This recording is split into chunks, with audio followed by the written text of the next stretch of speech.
Assalamualaikum warahmatullahi wabarakatuh. Pemirsa, rame murah meriah. Itu ternyata ya ada brankas duit di rumah Ahmad Sahroni ya. Dan duitnya itu bukan hanya rupiah, pemirsa, dolar. Dan gede banget itu brankasnya, itu warna hitam begitu kan. Dan orang happy-happy karena dihambur, disawer ya, dilempar ke atas. Kalau zaman saya dulu itu kayak zaman kepiuk pojen.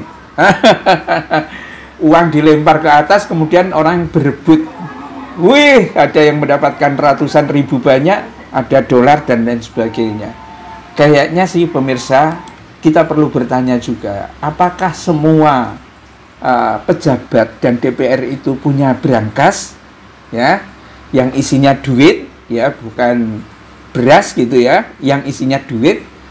Dugaan saya sih kalau tidak semua, kalau pejabat struktural ya di tingkat pusat terutama ya punyalah. Kalau yang nggak punya sama sekali, itu betul-betul nggak punya, mungkin nggak nyampe 5% mungkin. Loh, kenapa bisa seperti itu? Teorinya semua transaksi uang haram itu cash, tidak ada yang melalui perbankan. Jadi kalau orang mau mendapatkan tanda tangannya, itu akan bawa uang cash. Dan betapa mudahnya kan, masuk garasi, satu koper, kemudian sudah diambil, kan tidak ada orang yang melihat, dianggapnya kan oleh-oleh. Setelah itu dapat tanda tangan. Itu aja. Jadi pejabat DPR siapa saja ya yang itu adalah uangnya dicurigai dari hasil korupsi, itu transaksinya itu cash.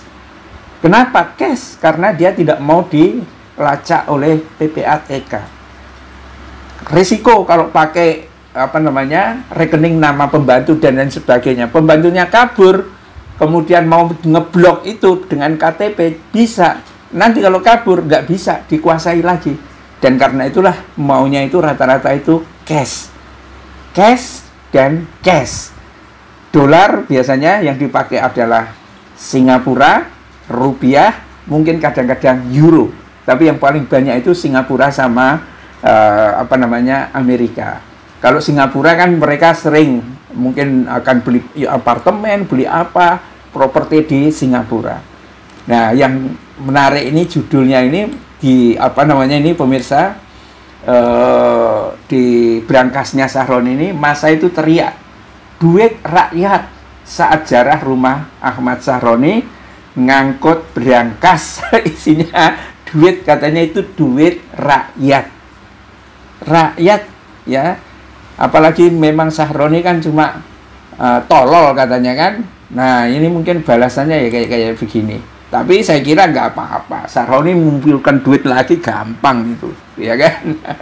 Ini beritanya semakin mengerikan ya. Rumah anggota DPR RI dari fraksi Partai Nasdem ya, Ahmad Sahroni di Jalan Swasembada Timur 22 Kebon Bawang Tanjung Priok dijarah massa ya, dan mereka ingin mencari sosok Sahroni yang belakangan disorot lantaran ucapannya yang menyebut orang-orang yang ingin DPR bubar sebagai orang tolol ya.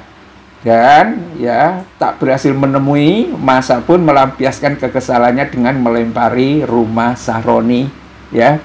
Tak puas melempari, massa kemudian menggeruduk masuk ke dalam rumah Sahroni. Tak puas geruduk ke rumah Sahroni, ya kemudian menghancurkan mobil listrik yang terparkir di garasi. Tak puas hanya itu, massa terlihat membawa isi perabot yang ada di dalam rumah Sahroni, mulai dari TV, kulkas, dan macam-macam. Ya, tak hanya itu, massa juga membawa sebuah brankas yang diduga berisi uang dan harta benda milik Sahroni. Duit rakyat, duit rakyat, duit rakyat, teriaknya massa sambil menggeret sebuah brankas warna hitam, ya gede banget itu. Kalau isinya dolar semua, itu mungkin ada 0,5 triliun kalau isinya dolar ya. Apalagi kalau dolar Singapura itu ada yang 1000-an, itu nilainya itu setara, satu lembar itu setara dengan 10 jutaan rupiah, ya.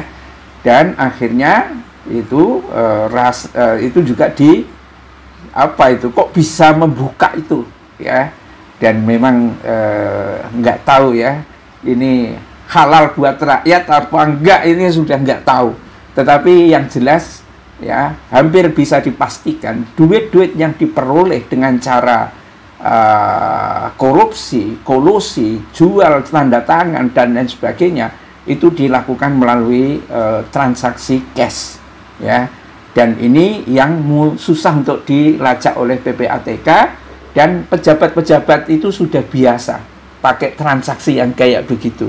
Nggak tahu nanti kalau misalnya massa ini juga bisa menemukan rumah-rumah pejabat yang lain, kalau menemukan brankas, itu berarti orang-orang itu memang hasilnya korupsi. Kecuali memang dari sejak awal itu dia memang pengusaha, ya, bukan menjadi kondektor bis atau menjadi tukang semir sepatu, ya kan? Atau jadi sopir apa, enggak, pengusaha yang memang dari sejak dulunya itu mental usaha besarnya itu ada. Tapi kalau tiba-tiba orang miskin, ya, ngambil petualangan masuk partai politik, kemudian dia bisa memeras pihak sini ini, kemudian jadi kaya, hampir bisa dipastikan mereka itu adalah maling yang sesungguhnya. Billahi taufiq wal hidayah. Assalamualaikum warahmatullahi wabarakatuh.